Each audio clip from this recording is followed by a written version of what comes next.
Olá, sejam bem-vindos a mais um episódio do MetaQ, o nosso programa que a gente vai falar um pouco mais sobre o metaverso. E o convidado de hoje é o Arthur Marques, que ele é professor e ele vai contar um pouquinho pra gente qual é a história dele aí na questão acadêmica e também na questão profissional.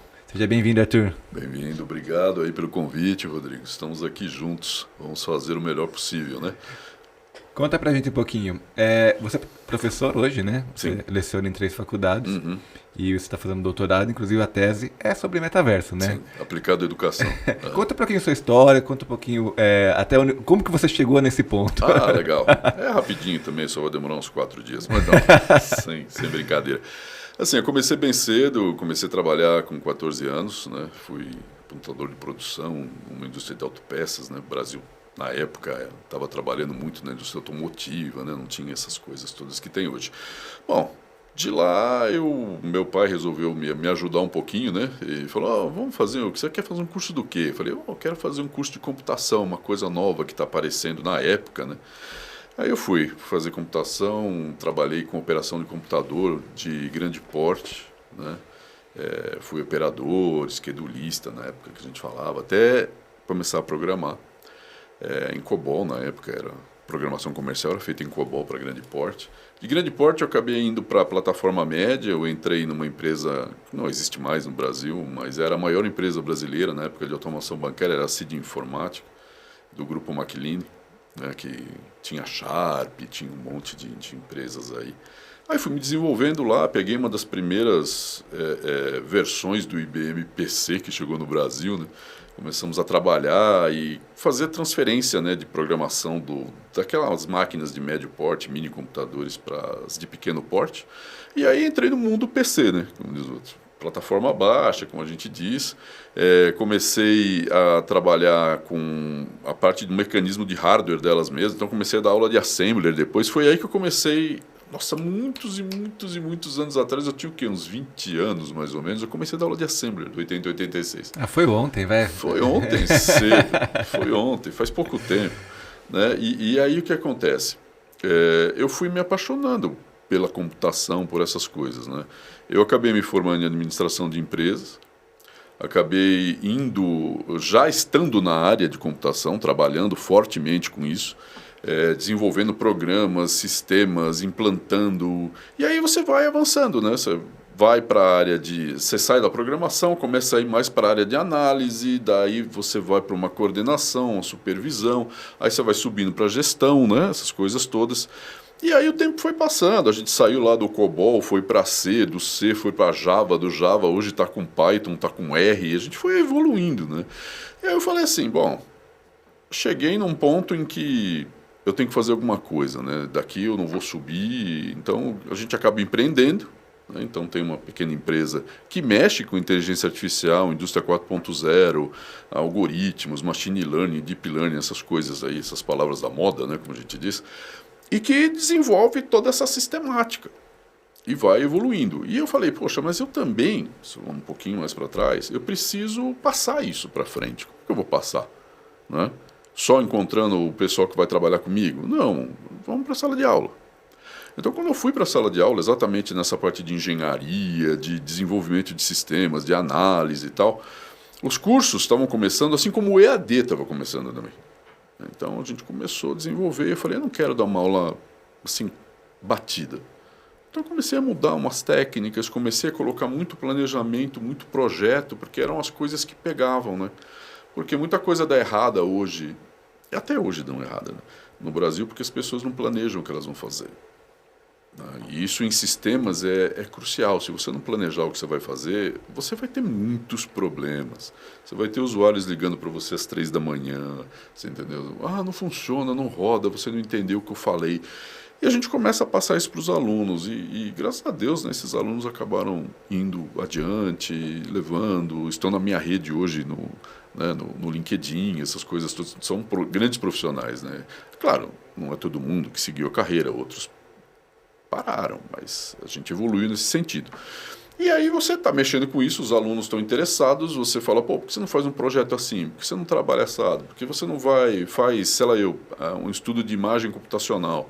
Né? Como é que você vai trabalhar com isso? Você já viu, já foi ver carro autônomo? Já, né? Tem corridas de carro autônomo já no mundo. Né? Eles fizeram lá naquele circuito de Daytona, lá nos Estados Unidos, acho que faz um ano, eles botaram um carro. Né? Várias universidades colocaram seus carros autônomos para correr sozinho no autódromo. Né? E eles estão desenvolvendo velocidades de 100, 120, 160 por hora. Quer dizer, para um carro que não tem piloto, Já é um avanço, né? exato. E assim vai, né? Então o mundo promete muita coisa. E nessas surpresas acabou casando exatamente a possibilidade da gente colocar um metaverso, que é algo que está acontecendo agora, né? Não é porque o Zuckerberg foi um dos grandes agentes de propagação disso, né? Mas o metaverso é uma coisa muito anterior, né? Ele vem desde 92, foi a primeira inserção dele no mercado. Snow Crash, e tudo por mais. aí vai indo, né? Exatamente. E foi assim que a gente foi se desenvolvendo profissionalmente. Hoje a gente está aí, graças a Deus, atualizados e ajudando as pessoas. E a sua tese é relacionada aí à questão do metaverso, né? Você está fazendo doutorado, né? Foi por causa desse boom. Né? Na verdade, o potencial que o metaverso oferece, tanto de inclusão, né? E aí tem um outro problema, obviamente. Você fala, mas você está falando de inclusão do quê, né? Inclusão das pessoas desassistidas, inclusão dos caras que não têm grana para poder pagar uma faculdade, inclusão do quê? Né? Na verdade, a inclusão das pessoas que hoje têm problemas, né? Que têm certas desabilidades, vamos colocar assim. Então, uma pessoa que tem dificuldade de locomoção, uma pessoa que não consegue se mover livremente de um lado para o outro. Ele pode ir para o lugar que ele quiser no metaverso. Sim. Então ele pode ir para uma sala de aula, ele pode ir para o espaço se ele quiser. Né? E foi aí que eu fui juntando essas peças todas e falei assim, poxa, dá para juntar o que nessa brincadeira? Né? E como eu depois, né, acabei virando, fiz um mestrado em cima de física computacional na parte de astrofísica, eu sempre fui apaixonado desde criança por isso, pelo espaço, por essas calceigas, né, essas coisas todas. E aí você fala, poxa, eu quero, né, aprender, eu quero entender. E depois que eu entendi, eu falei, nossa, mas isso é uma ferramenta fantástica. Porque a gente trabalha com modelagem matemática, né? E aí você modela mundos, né? Sim. Aí você fala, cara, isso aqui pode ser muito interessante, porque para que eu vou precisar de um foguete para levar um cara para um lugar que gerações vão se passar para ele poder mandar uma comunicação que gerações vão se passar para poder receber aqui na Terra? Pô, vamos para lá. Vamos trazer isso para a realidade, né? O metaverso, né, virtual, mas realidade. O metaverso permite que uma sala inteira de aula vá para esse lugar e veja como uma estrela nasce, de que forma que ela cresce, qual o ciclo de vida dela, como é que ela termina, né? Vai ser uma supernova, tipo 1, tipo 2, vai ser uma nebulosa planetária, vai ser o quê? Uma anã vermelha, vai diminuir, vai virar uma anã branca. Ele consegue, né? Então, é muito bom para a formação do aluno, é muito bom para a formação de um professor para entrar em sala de aula, é muito bom para tirar o gap que a gente tem educacional no nosso país, mas ele tem aquele problema do acesso, né? Sim. A gente estava conversando há pouco tempo, né, que 33 milhões de pessoas não têm acesso à internet aqui no Brasil, né? Exato. Acesso a nenhuma, né? Na verdade, nenhuma lan house, nada, né? Nada. Como é que a gente consegue colocar, por exemplo, esses alunos próximos dessa tecnologia, Sim. né? A gente comentou do Elon Musk, do Starlink, da rede de Starlink. Então, assim, existem algumas ferramentas que vão facilitar, mas ainda estamos aquém, né, de chegar a um ambiente ideal, né? É tudo uma questão de escala, né? Quando você produz muita coisa, porque tem muita procura, normalmente, né, você acaba tendo um equilíbrio de preço e isso acaba também baixando, porque você tem muita gente comprando, então aquele bem deixa de ser escasso, ele passa a ser abundante, esse preço acaba diminuindo e você tem mais acesso. Mas a questão aqui é o seguinte, né? Você não precisa necessariamente de comprar as coisas, né? Porque a humanidade ela está caminhando para o uso, né? Sim. Então você vê aí, ó, aluga o carro, não precisa comprar, a gente sempre atualiza teu carro, quer dizer, ainda é coisa cara. Mas para aquele estudante que ele está numa região do nosso país que tem dimensões continentais, em que é difícil o acesso, mesmo para a educação à distância, que foi uma grande solução, ele tem dificuldade. Por quê? Porque não tem sinal, não tem cobertura, não tem abrangência. Muitas vezes nós temos alunos nas universidades aí em que eles têm que pegar um barco para poder chegar num lugar em que tem uma internet via rádio, entendeu? Não é nem essa banda larga que a gente tem, para que ele possa, num polo, ter um acesso para assistir uma aula. Enquanto aqui, né, na faixa litorânea do nosso país, o cara pega o smartphone, ele está na condução, se não levar o smartphone embora, estudando, ouvindo, quer dizer, trabalhando, estudando, fazendo, vivendo, né? Então você tem uma disparidade muito grande regional e obviamente de renda, obviamente de acesso, né? E não é só isso, né? Tem muita gente passando fome, a desigualdade é muito grande, né? E a questão da educação, vamos colocar o metaverso nesse ambiente educacional. Uhum. Você comentou aí, por exemplo, que a gente pode trazer, por exemplo, universos e mundos para dentro da sala de aula, né? Sim. Isso a gente está falando de um segmento, né? E isso a gente pode fazer com quaisquer modalidades, quaisquer matérias, disciplinas e tudo mais, né? E você acha que isso vai demorar? Eu acho que não, porque a quantidade de papers, né, de artigos que estão vindo por aí, ela é muito grande. No Brasil, há iniciativas muito básicas ainda, né, que nem, por exemplo, o pessoal usa o metaverso em feiras estudantis ou até mesmo das universidades, né? Para que você possa ter uma experiência de entrar num campus virtual, mas na verdade é uma modelagem 3D que você tem, né? E que você coloca uma pessoa como se fosse um jogo em primeira pessoa e você vê outros avatares, você vê o próprio avatar da pessoa. E em alguns casos você tem como se fosse uma câmera, que nem você jogou Doom. Sim, sim. Então é algo parecido com aquilo, né? Você vai andando pelos corredores ali, tendo a experiência, né? Mas a ideia é ser mais imersivo, né? Por isso que existem camadas no metaverso, né? Então, você tem o hardware necessário para isso, né? Para você trabalhar com uma realidade aumentada, com uma realidade virtual ou mista. Então você já está vendo devices, né? Dispositivos que estão sendo criados em que o cara já tem a parte de áudio e vídeo, né? E alguns com luvas já, né? Um wearable que você coloca, vai mexendo, sentindo. Eu vi outro dia um dispositivo com uma esteira, onde o cara anda, ele não sai do lugar, mas ele está andando, ele joga e tudo mais. São experiências imersivas, né?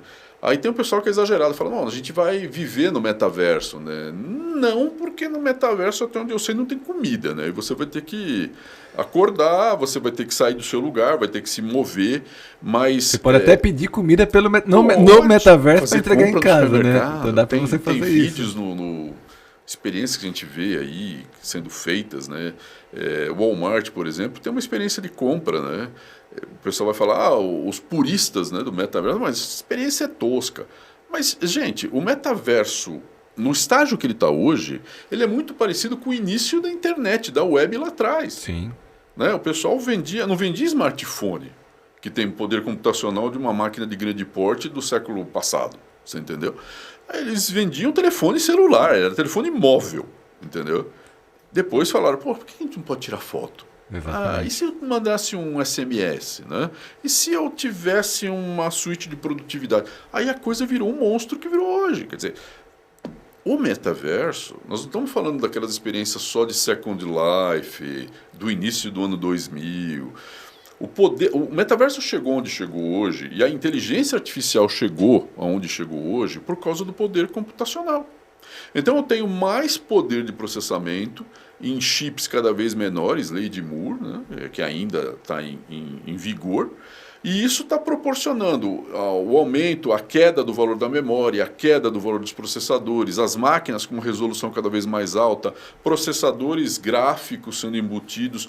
Tudo isso criou o arcabouço, né, a estrutura para criar-se o metaverso. Mas a gente ainda está com problemas muito sérios, por exemplo, de escassez de equipamentos, né? A gente tem escassez de chips, tem escassez de uma série de coisas. Eu acho que se a gente não conseguir resolver isso a curto prazo, médio prazo, a gente não vai conseguir dar o salto, né, tecnológico que a gente está imaginando, né?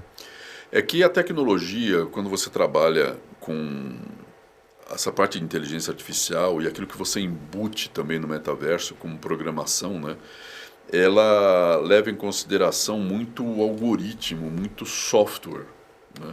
E o software está relacionado exatamente à quantidade de transistores que você tem dentro de um chip embarcados, os microcomandos que tem ali dentro e a forma com que você trabalha esses microcomandos para ter velocidade. Sim. Né? Então, tem clock, tem motherboards mais poderosas e assim vai. Então, o que acontece também é o seguinte, a transferência disso, ele está saindo daquela máquina pessoal.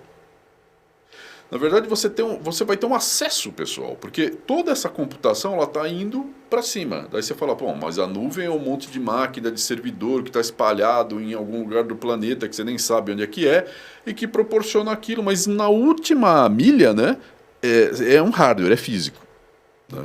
Só que está concentrado num lugar só. E a escassez também ela foi provocada exatamente por causa do evento da pandemia.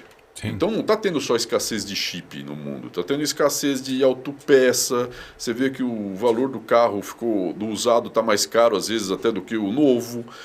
Tem financiamento para tudo quanto é coisa, porque tem espera, então tem que ter o deságio, tem um monte de coisa econômica acontecendo. Você está tendo escassez de alimento. Não é só por causa da guerra da Ucrânia, né? É porque tem muita gente no mundo. E aqueles que estavam passando fome vão passar mais fome, né? Então está acontecendo muita coisa, é um tempo muito complicado. Todo início de século, né? Está nebuloso ainda. Ele é muito nebuloso. Você não lembra necessariamente, mas no início do século XX teve a Primeira Guerra Mundial, teve a Segunda Guerra Mundial. No começo do século XXI nós tivemos o quê? Pandemia. Teve vários tipos de pandemia, na verdade. A mais conhecida é a última que nós tivemos. Mas a gente teve gripe aviária, teve a gripe A, teve um monte de coisa acontecendo no mundo. E é um momento de início. Lá para depois que a coisa passar aí o primeiro quarto desse século, a coisa começa a se engrenar de novo. Começa a andar de novo, né? Ainda falando na questão computacional, né? Hoje a gente já tem aí possibilidades de computação quântica, né? Que eu acho que é uma coisa que você também está trabalhando em cima disso daí, Sim. né? Estudando pelo menos. Uhum. Você acha que isso é uma coisa para agora, uma coisa que vai demorar ainda para funcionar? Porque a gente sabe que a computação quântica ela vem, na verdade, para revolucionar a questão de velocidade, questão de processamento e tudo mais. Porque hoje a gente fala aí no bit normal, né? E aí vamos mudar, né? Não é mais 1 e 0, vai ser a mesma coisa, as duas coisas. Quase tudo ao mesmo tempo agora, né? Então, assim, o que isso vai proporcionar para a gente em termos de tecnologia daqui para frente? Então, nós tivemos algumas barreiras físicas complexas de serem vencidas para poder ter a primeira máquina, né, quântica, vamos colocar assim, de computação quântica, né? Tunelamento, emaranhamento, uma série de efeitos que você vê na menor estrutura da matéria, né, que é onde a gente trabalha para os efeitos quânticos poderem acontecer. Ela teve barreiras tecnológicas. Primeira delas é você atingir a temperatura adequada. Então é um ambiente absurdamente, inimaginavelmente frio.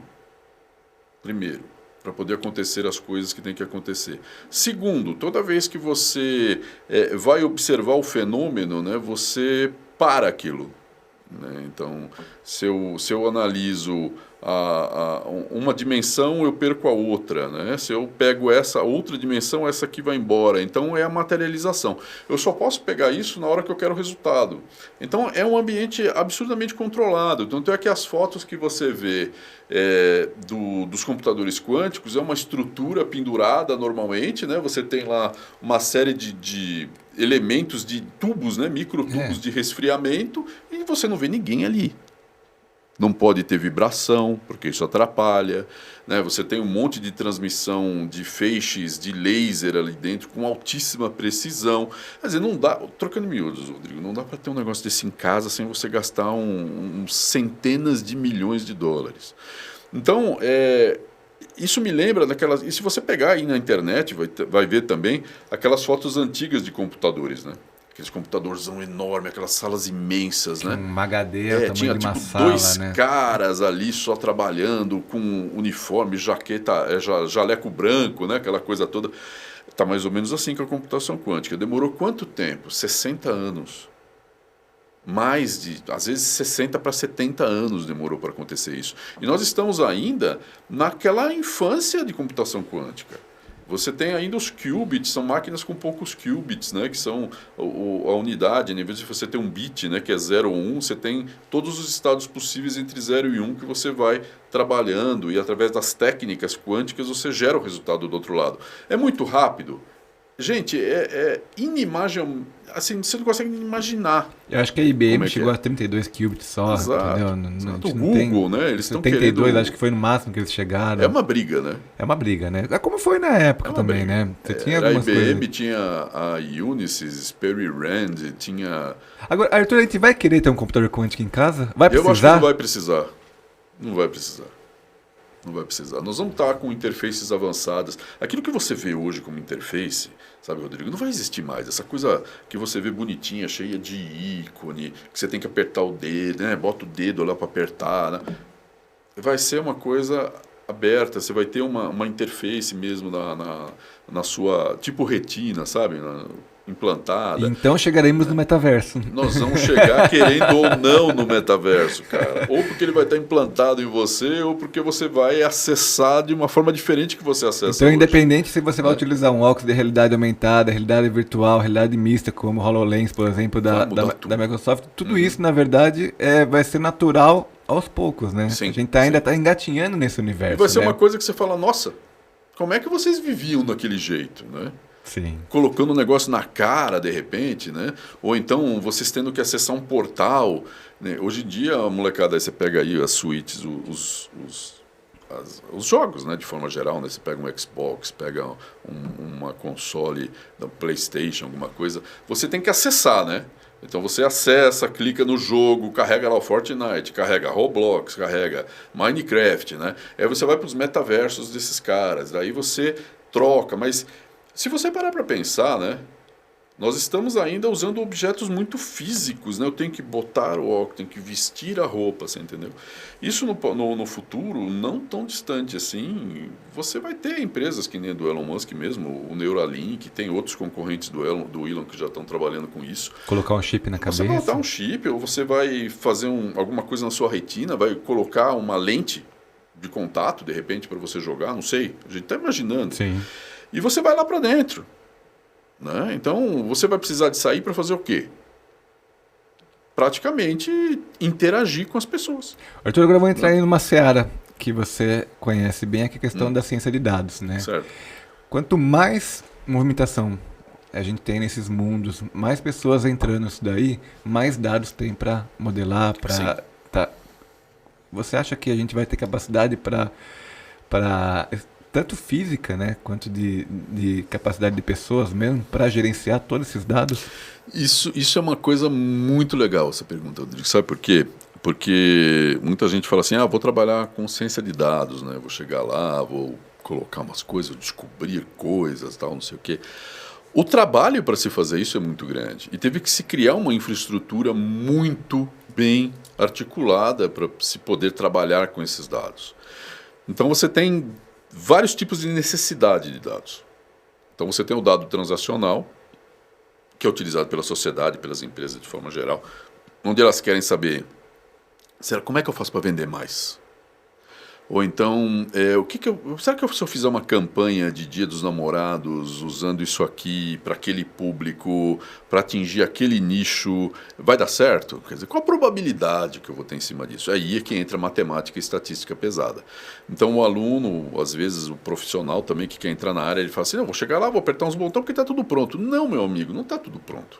Porque o primeiro problema que você tem em ciência de dados é a qualidade do dado. Então, lá em 2010, quando eu e um antigo sócio meu, nós trouxemos para o Brasil a Data Management Association, que cuida exatamente do quê? De governança de dados, nós entendemos na época que vivíamos um caos no Brasil. Um caos generalizado de dados, né? Onde você tinha poluição, cadastros mal atualizados, dados incompletos, era uma loucura. E a gente tinha que nós tínhamos que trabalhar em cima desses dados, e os dados eram sujos num nível, mas num nível, Rodrigo, que não eram estruturados, não tinha como... Você não tinha como inferir nada, né? Então a primeira coisa que a gente tem que fazer, primeiro, temos que entender o dado, depois, temos que limpar esse dado, terceiro, temos que conhecer esse dado. Então tem muita empresa que chega, vai contratar, a empresa da gente ou qualquer outra empresa, e chega lá e fala assim, então, eu queria que você pegasse aqui meus dados, porque eu quero gerar uma campanha, porque eu quero saber daqui a quanto tempo, né, como é que eu vou estar vendendo? Mas você fala, sem problema, você pode me passar a sua base relacional, né? O que você fez transacionalmente de dados nos últimos X anos para a gente poder ver uma tendência. E você tem também uma fonte de dados dos seus concorrentes para a gente entender onde é que vocês estão competindo. Não tem nada. Aí você fala, como é que você vai fazer? Você nem entende o que você tem. Então é assim, entenda, depois você vai tentar predizer e depois você vai tentar prescrever. Então, para essa situação, é que nem um médico, né? Ele não chega para você e fala assim, me conta o que você está sentindo. Eu estou sentindo isso há quanto tempo? E o que você teve antes? Ou seja, ele faz uma anamnese, né? Uhum. Em cima daquilo ele fala, legal, né? Então, legal. Então, ó, toma, eu vou falar para você o seguinte, toma esse remédio aqui durante algum tempo, volta, faz uns exames de novo. O que são os exames, né? Os exames nada mais são do que a forma que existe de comprovar que aquilo que ele te receitou está funcionando. Em dados, em ciência de dados é a mesma coisa. Eu vou criando, utilizando certos algoritmos, treinando esses algoritmos e vou vendo se a barra de erro vai diminuindo. Se a barra de erro for diminuindo e eu fizer um ajuste, eu falo, nossa, comecei a predizer. Então, a gente fez um trabalho há algum tempo atrás com uma base da área da saúde. Nessa base da área da saúde, nós tínhamos que analisar uma carteira. E essa carteira, ela tinha indivíduos que a carteira não ia crescer mais e tinha que se analisar como é que esses indivíduos iam saindo, realizando essa carteira. Bom, trocando em miúdos, quando é que eles iam morrer? Né? Então nós tínhamos que pensar dessa forma, mas não no sentido, não, vamos nos livrar, mas para dar um tratamento humanizado. Então, de que for, porque todo mundo vai, todo mundo vai uma hora, você entendeu? Então o que acontece? O que eu posso fazer para diminuir a dor desse cidadão e da família no distanciamento? Porque muitas vezes você fica doente e você vai ser internado e você não vai ver mais sua família. Você vai ver por um vidro de UTI e você vai se despedir dessa forma. Então o que a gente pode fazer para manter esse cara desse lado? Antecipar o que vai acontecer com ele. Ciência de dados serve para isso. Então você usa toda essa matemática e toda essa estatística exatamente em cima de uma base. Por exemplo, você vai falar o quê? Rodrigo, você procura numa base de gente que já faleceu ou numa base de gente que está viva? Está viva, né? Não, na que faleceu. Faleceu? Porque daí você pega o pessoal que morreu e fala, eles morreram do quê? Quando que foi a internação? O que aconteceu com isso? E aí você transfere para os caras que estão vivos e começa a analisar o comportamento e ver, opa, peraí, isso aqui tem uma tendência, hein? Tem uma tendência. Então, daqui a 2 anos, supondo, daqui a 2 anos vai acontecer tal coisa com esse cara. Há uma probabilidade. E aí, quando a gente começou a fazer isso, a probabilidade nossa, ela estava com um intervalo de confiança, dava 68%. A gente subiu para 88%. Depois foi para 92%, porque a base vai ganhando, né? E você vai treinando. Até que chega uma hora em que você fala, tô com 92%. Gente, 92% é tipo assim, é uma sumidade. Entendeu? É uma coisa, é estado da arte. Tem um case que não sei, você com certeza deve conhecer, que é o da Target. Sim. Que eles faziam o que, né, antigamente? E fazem até hoje, acredito, né? Eles pegavam uma cesta de 25 produtos, por exemplo, que grávidas, por exemplo, utilizavam, né?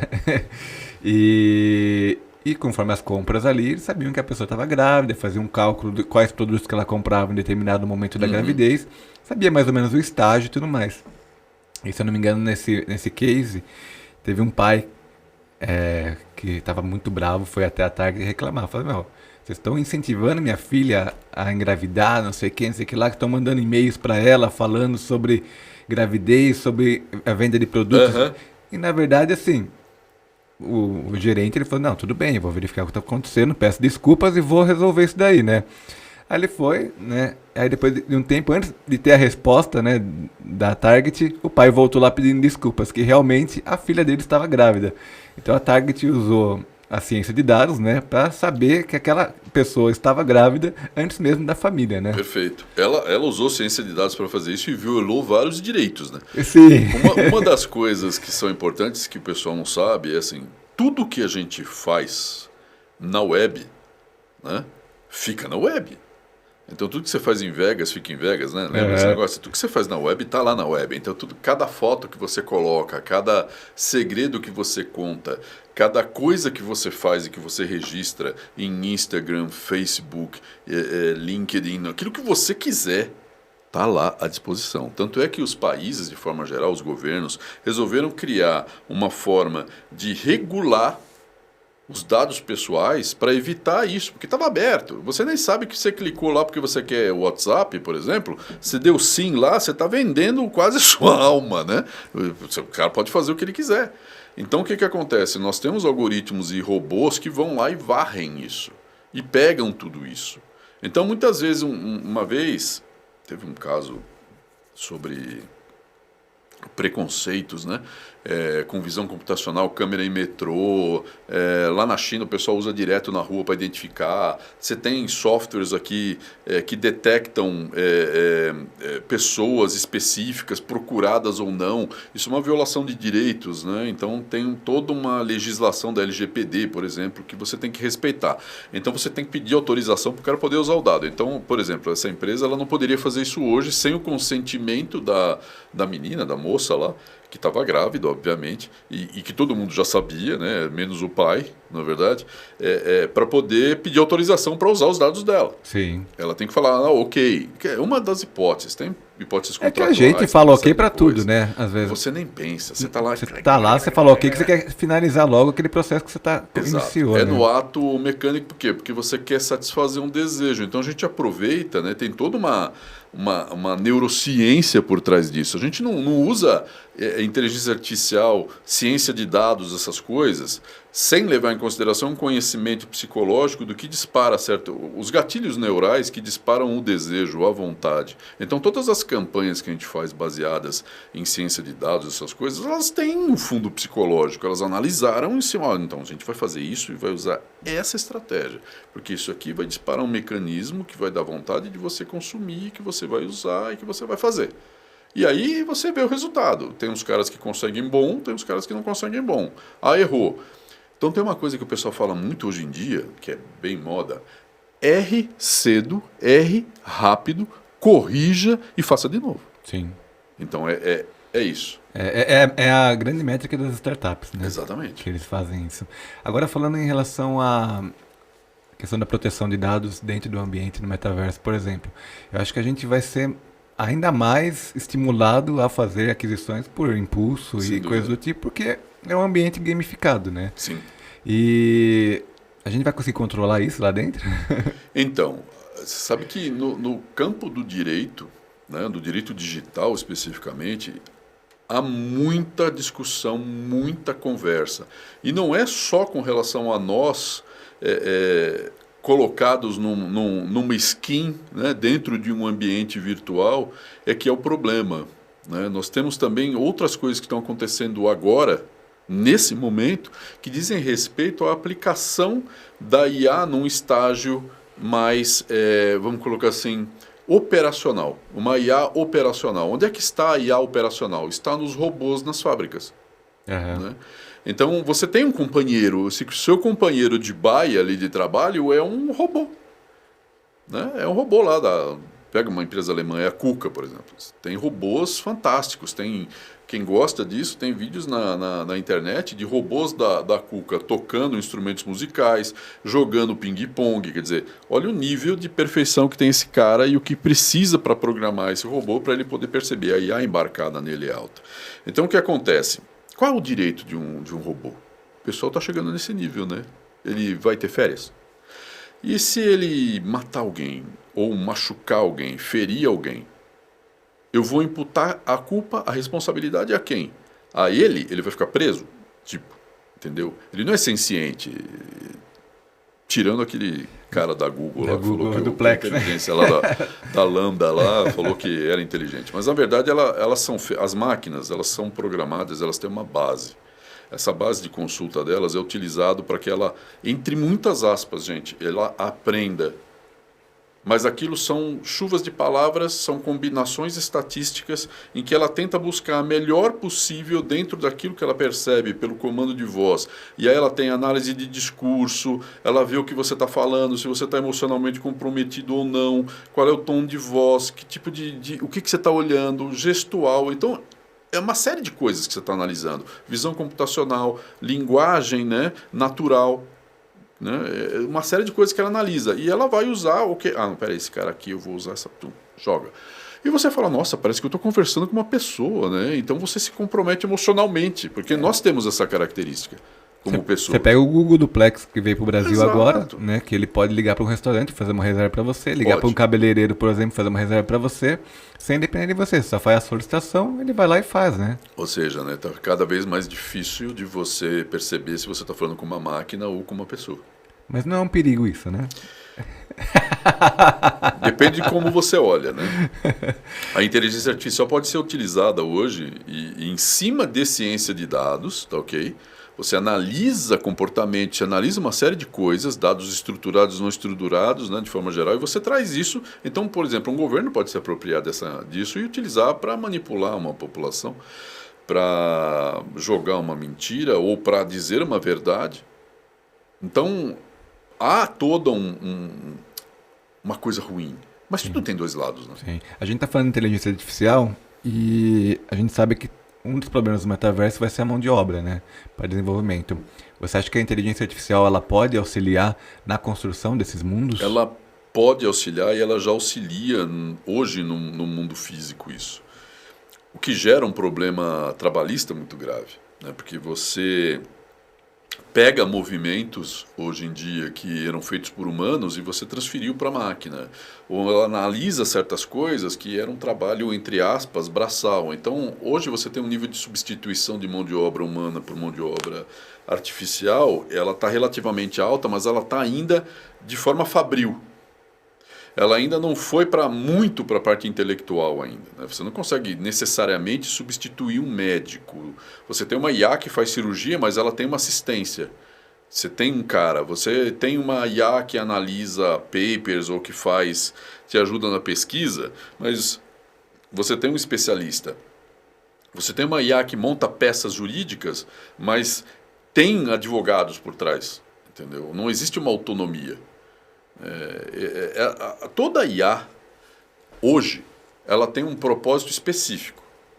Então, ela foi criada para fazer aquilo. Então, uma IA, claro que existem ambientes mistos, mas uma IA que joga muito bem xadrez não vai cuidar bem de uma criança. Uhum. Entendeu? Quem cuida bem de criança e joga bem xadrez são pessoas, né? Mas o que o pessoal está tentando desenvolver? Uma IA cuja inteligência seja geral.